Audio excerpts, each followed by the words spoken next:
Bom dia, galerinha do sétimo ano, tudo bom com vocês? Aqui é o professor G. Anderson Santana, falando diretamente da minha casa, ó, para casa de vocês. Na aula de hoje, eu quero que vocês peguem o módulo aí de vocês e abram na página, ó, 41. O professor tá errando, né? Fazendo número 14, mas não é 14 não, tá? Página 41. Nessa página, a gente vai tratar sobre um assunto que é, ó, facinho de compreender. A gente, quando começa a ler textos, começa a pesquisar informações, nós percebemos, por exemplo, que existe algo chamado sinais de pontuação, não é verdade? Eles são usados com diferentes recursos dentro dos textos, dentro das frases, para que a gente consiga compreender tudo conforme a frase quer nos passar. Por exemplo, eu quero fazer uma pergunta para vocês. E aí, no final dessa pergunta, eu não uso o sinal de pontuação, o ponto de interrogação. Então, será que vocês vão compreender que ali é uma pergunta, se eu não utilizo esse ponto? Então, é por isso que é necessário e extremamente importante que a gente tanto conheça quais são os pontos e também os sinais de pontuação, e também sua funcionalidade dentro dos diferentes textos. Hoje nós vamos falar de dois sinais de pontuação muito comuns. O primeiro é o uso dos parênteses. No segundo momento, a gente vai falar sobre o uso das aspas, beleza? Segundo momento da aula de hoje, nós vamos falar sobre o uso das aspas. Então, assim como os parênteses que nós vimos anteriormente, as aspas elas também possuem algumas finalidades dentro dos textos, dentro das frases, de diferentes níveis de comunicação da língua portuguesa. Um dos usos das aspas é que elas são utilizadas para destacar palavras estrangeiras. Nós sabemos que dentro da língua portuguesa,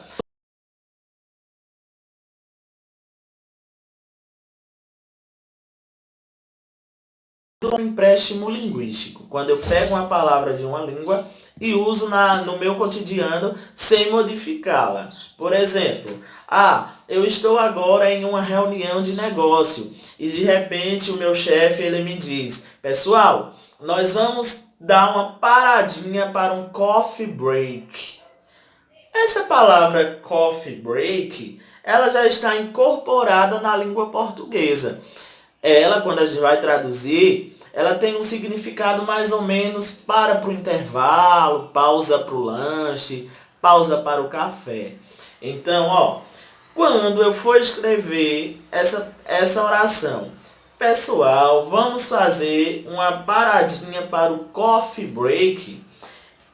Na palavra coffee break, eu vou utilizar as aspas. Então, coffee break virá entre aspas. No módulo de vocês, ó, ele diz bem assim: os emoticons ativam áreas sensíveis do cérebro.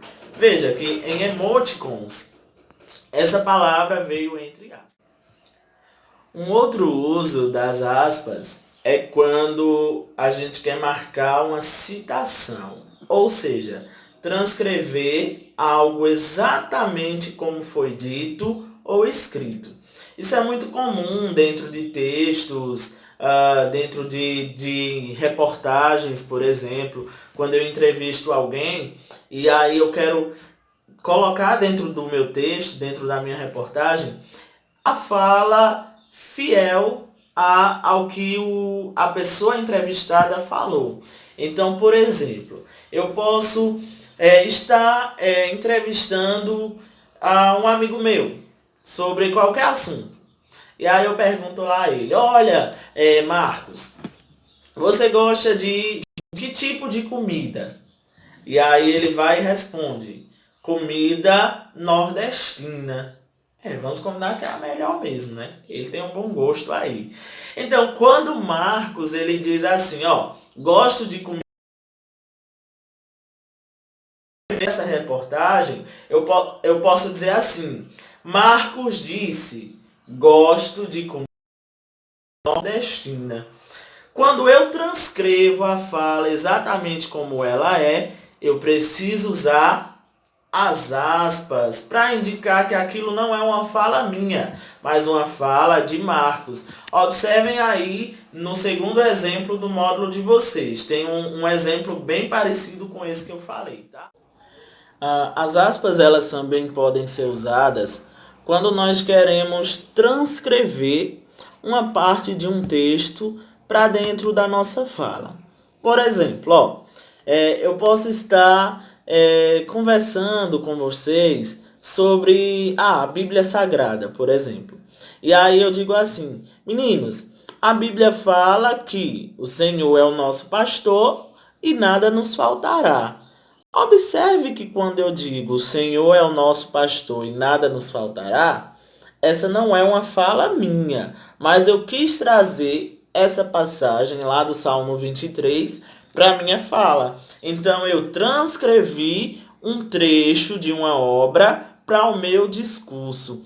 E para que eu não seja considerado, digamos assim, alguém que plagiou alguma coisa, porque não fui eu que escrevi esse trecho, então eu uso as aspas, porque elas vão indicar que aquilo que está entre aspas é uma citação transcrita de um outro texto para a minha fala, ok?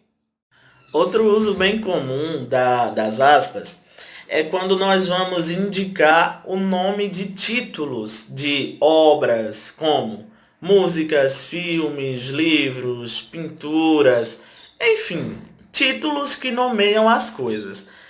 Por exemplo, eu gosto muito de ler esse livro aqui, O Pequeno Príncipe. Um outro livro que eu também gosto muito é o Diário de Anne Frank. Então, se eu fosse escrever essa frase que eu disse para vocês, eu gosto de ler os livros O Diário de Anne Frank e O Pequeno Príncipe. Quando eu falasse Diário de Anne Frank, O Pequeno Príncipe, esses dois títulos eles teriam que vir entre aspas, porque eu estou fazendo referência a uma obra, ao título de alguma coisa, certinho? Também é muito comum nós vermos o uso das aspas em gírias, expressões que nós mesmos inventamos e algumas palavras que não estão ainda nos dicionários. Por exemplo, eu vejo que vocês em sala de aula gostam muito de cumprimentar uns aos outros assim, ó. E aí, pivete? Fala como é que você tá, meu irmão? Ó, quando vocês fossem escrever essa fala de vocês, e aí, pivete, fala como é que vocês estão, meu irmão? Esse e aí, pivete, é uma gíria. Então, nós poderíamos colocar e aí, pivete, entre aspas. E também a palavra meu irmão, poderia também vir entre aspas, tá? Algumas dessas palavras, elas podem vir a ser dicionarizadas sim, tá bom? Outras, não, elas vão ser ou esquecidas pela língua, ou então substituídas por uma outra palavra de igual significado, certinho?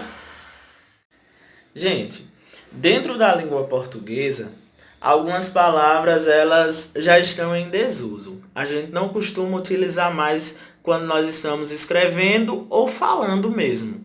Ó, quando nós formos utilizar alguma palavra que não está sendo tão utilizada mais nos dias atuais, nós também usamos as aspas para indicar esse tipo de caso.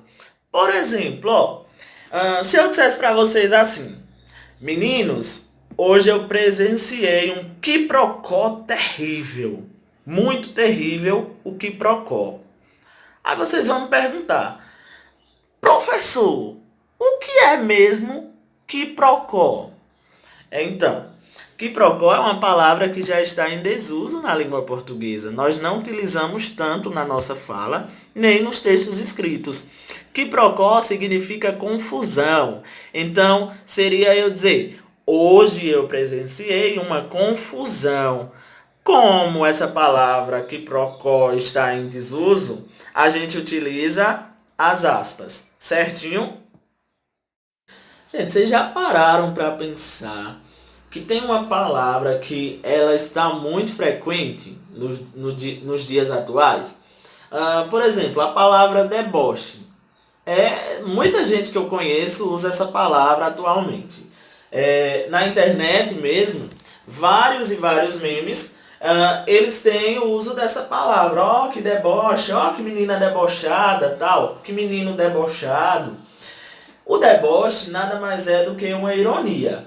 Então, por que eu estou falando isso? Porque tem mais aspa que pode ser usado quando eu quero fazer uma ironia, quando eu quero ironizar uma situação. A ironia nada mais é do que eu escrever ou falar uma coisa quando na verdade eu quero dizer que é outra. Um pensamento, mas na verdade eu estou pensando outro. Por exemplo, quem nunca foi no shopping ou em qualquer loja do centro e de repente um vendedor traz uma roupa que você acha aquela roupa feia, mas ele diz que é bonita, sabe? Aí você não quer deixar o vendedor sem graça, nem quer ficar sem graça, aí você diz assim, é verdade, essa roupa é bem bonita. Mas quando eu falo que essa roupa é bem bonita, na verdade eu quis dizer que ela era feia. Por exemplo, também a gente poderia usar uma ironia na seguinte situação, ó. Nossa, como a minha rua é limpa. Nós observamos que várias pessoas jogam lixo no chão, né? Olha, quando eu disse como minha rua é limpa, eu usei aí esse trecho entre aspas. Por quê? A palavra limpa não quer dizer que a minha rua realmente está limpa. Então ela veio entre aspas, tá? Porque eu quis dizer que minha rua é suja. Então, galera, essa foi mais uma aula nossa, tá? Eu espero que vocês fiquem bem, que vocês aproveitem essas aulas online para matar aquela saudade da escola, porque como eu disse no início do vídeo, eu estou morrendo de saudade de vocês. Então, ó, cheiro no coração de cada um e até a aula que vem. Tchau, tchau!